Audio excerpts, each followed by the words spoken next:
안녕하세요. 제 얼굴에 침 뱉는 느낌이라 사연을 적으면서도 고민이 많았지만 얼마 전 들려온 전 남편과 전 시댁의 소식을 듣고 이렇게 용기 내서 사연 한번 보내봅니다. 저희 부모님은 작은 과일 가게를 운영하시다가 얼마 전에 가게를 파시고 지금은 집에서 쉬고 계십니다. 두 분 다 가진 것 없이 어렵게 시작하셨기에 평생을 절약하며 살아오신 분들이고요. 하지만 교육면에 있어서는 최선을 다해 저를 지원해 주셨고요. 덕분에 대학교 때 미국으로 유학도 다녀올 수 있었고 거기서 남편을 만났습니다. 사실 남편과 데이트를 시작했을 때 저는 남편이 부잣집 아들인 줄 알았습니다. 매일 저녁 식당에서 아르바이트를 하며 근근히 생활비를 벌어야 했던 저와는 달리 남편은 경제적으로 어려움이 없어 보였어요. 입는 옷도 다 좋은 브랜드였어요. 남편은 데이트를 할 때마다 늘 유명한 레스토랑에 저를 데리고 가줬고 값비싼 외제차도 있었으니까요. 1년에 유학이 끝날 때쯤 시작한 남편과의 연애는 한국에 돌아와서도 이어졌어요. 한국에 돌아와서도 여전히 씀씀이가 큰 남편이었기에 남편의 경제력에 대해선 크게 생각할 이유가 없었습니다. 당연히 저보다 나을 거라고만 생각했어요. 그렇게 1년 정도 연애를 했을 무렵 남편이 저에게 결혼하자고 하더라고요. 저도 크게 고민하지 않고 좋다고 했습니다. 연애하는 동안 저에게 참 잘해줬으니까요. 그런데 결혼 준비를 하면서 그동안 알지 못했던 것들을 많이 알게 됐어요. 사실 3년이면 짧은 연애도 아닌데 저는 한 번도 남편 집에 가본 적이 없었어요. 남편이 부모님과 함께 살고 있기도 했고 서로 집도 멀었거든요.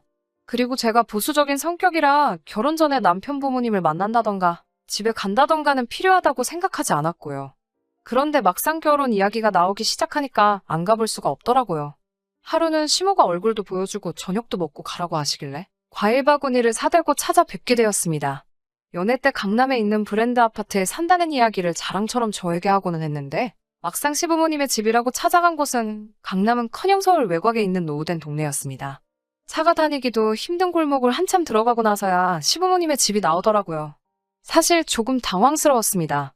삐까번쩍한 주상복합을 기대한 것은 아니지만 그동안 자랑처럼 해오던 말과 괴리감이 너무 커서 그랬나 봐요.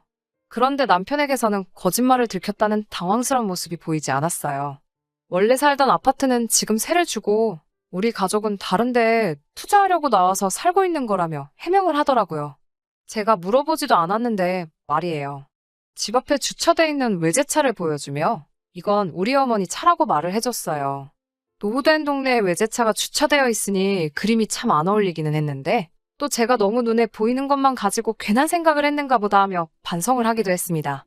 시댁에 들어서니 시부모님이 저를 기다리고 계셨어요. 저는 저녁을 먹으러 오라고 하셔서 집에서 먹는 줄 알았는데 제가 과일 바구니를 내려놓기가 무섭게 저녁은 나가서 먹자고 하시더라고요.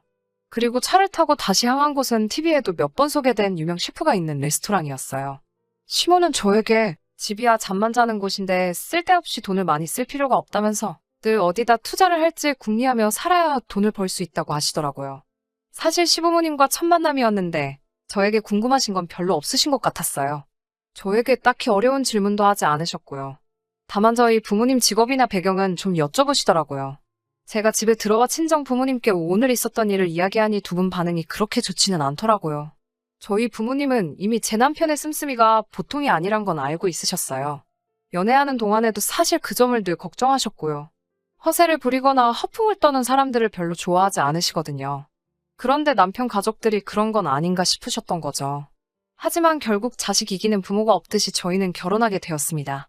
결혼까지의 과정은 그럭저럭 순탄한 편이었어요.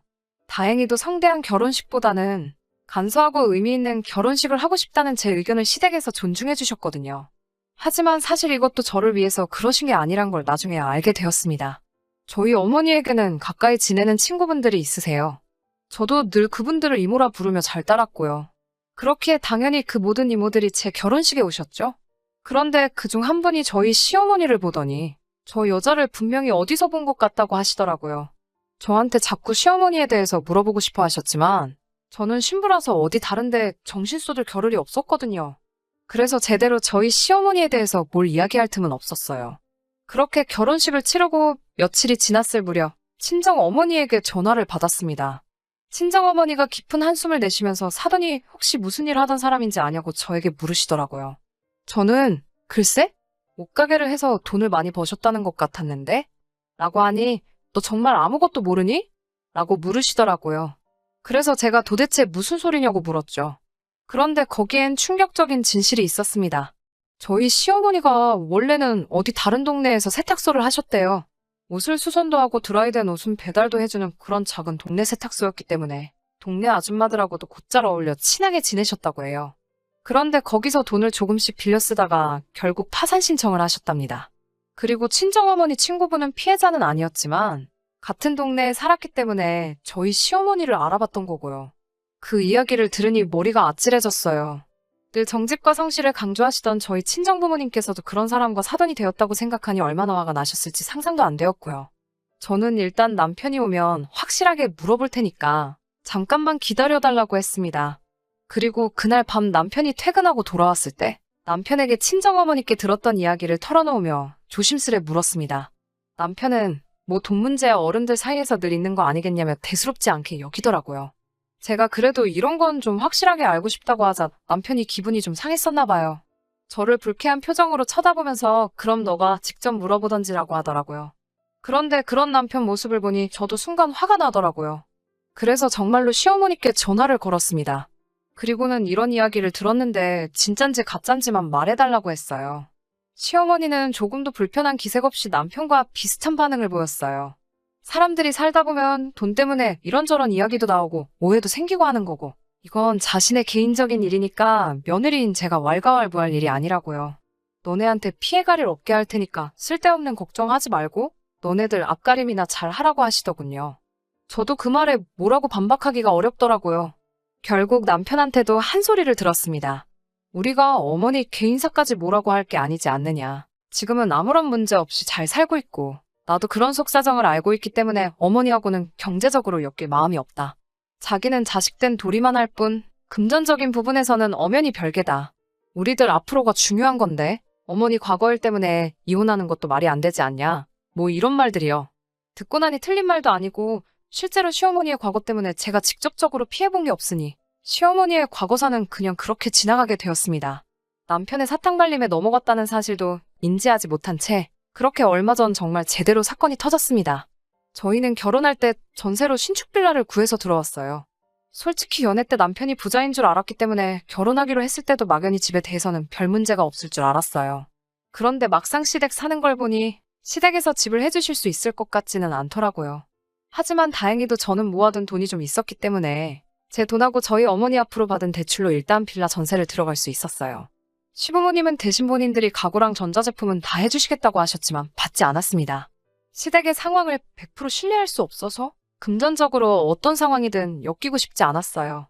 그렇게 저희의 본격적인 결혼 생활은 시작되었고 남편의 말처럼 이 사건이 터지기 전까지 결혼 생활을 이어오면서 시댁과 그 어떤 마찰도 금전적인 관계 또한 단 한 번도 없었습니다. 그리고 전세 만기일이 다가올 무렵이었어요. 오른 집값을 감당할 수 없었기에 일단 저는 한 번 더 재계약을 하고 싶었고요. 다행히 저희 부부를 좋게 봐준 집주인도 연장해도 괜찮다고 했기에 아무런 걱정도 하지 않았습니다. 그런데 재계약을 며칠 앞둔 어느 날 시어머니에게서 전화가 왔어요. 그러더니 너네 전세 보증금을 급하게 써야겠다고 하는 거예요. 그래서 제가 그럼 저희는 어디 가서 사냐고 하자. 일단 시댁으로 들어오라고 하시네요. 살림살이들은 다 어쩌고 그렇게 해야 하느냐 물었더니 그런 건 대충 버리고 다음에 다시 사면 된다는 거예요. 제가 아무리 생각해도 그건 아닌 것 같다고 무슨 일 때문에 그러시냐고 재차 물었더니 시어머니는 어휴 짜증나 몰라 하고 짜증을 부리며 전화를 끊더라고요.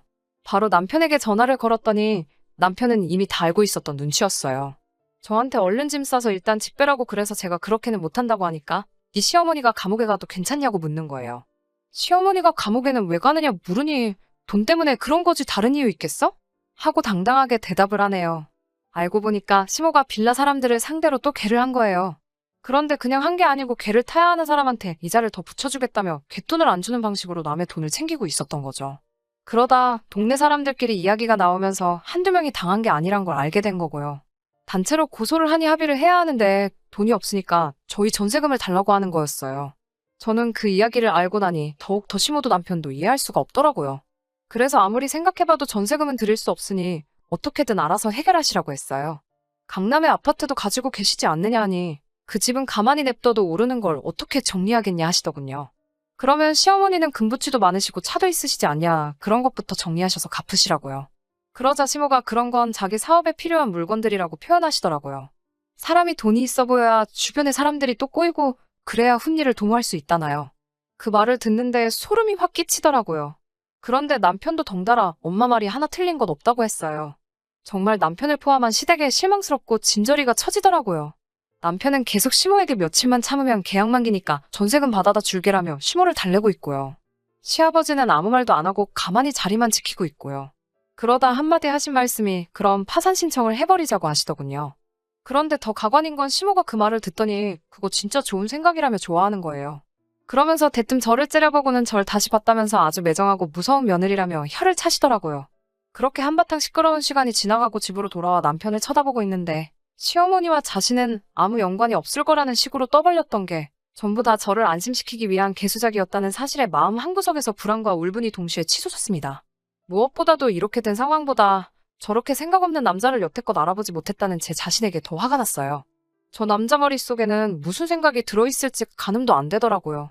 그래서 제가 남편에게 솔직하게 말해달라며 친구들한테나 혹시 남한테 빌린 돈이 있냐고 물었어요. 그러자 남편은 뭐 조금 있기야 있지. 요즘 시대에 빚 없는 사람이 어딨어?